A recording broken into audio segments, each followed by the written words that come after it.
Black history is not an appendix to the American story. It is the marrow inside the bone.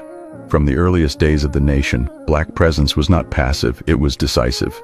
During the American Revolution, the first martyr of the patriot cause was Crispus Attucks, a man of African descent whose death ignited colonial outrage.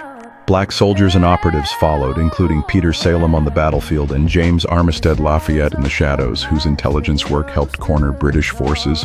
They fought for a freedom that did not yet include them. But without their courage, independence itself would have been far less certain.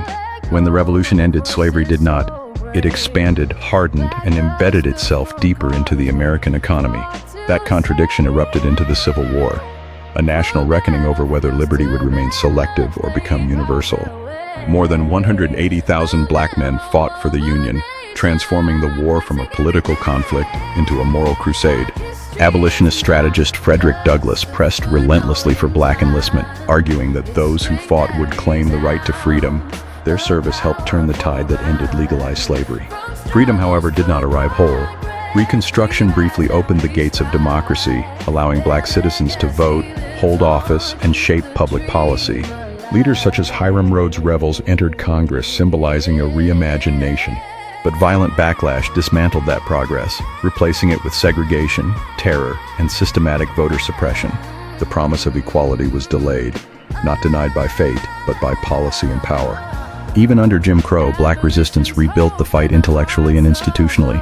Scholars like W.E.B. Du Bois challenged racist ideology, while educators like Booker T. Washington built schools and economic foundations.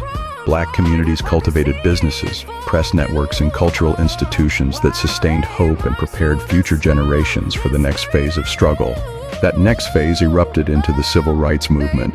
Leaders including Martin Luther King Jr., Malcolm X, and Rosa Parks forced America to confront its contradictions before the world.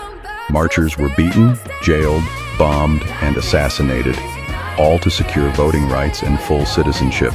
The Voting Rights Act of 1965 did not emerge from goodwill. It was carved out of sacrifice. This is why Black History Month must be understood as Black everyday history.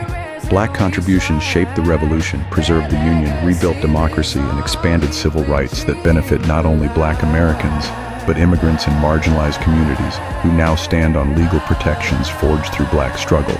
The freedoms many enjoy today, voting access, equal protection, protest rights, were paid for by generations who often never lived to experience them. So every eligible voter must remember what it cost to make voting feel ordinary.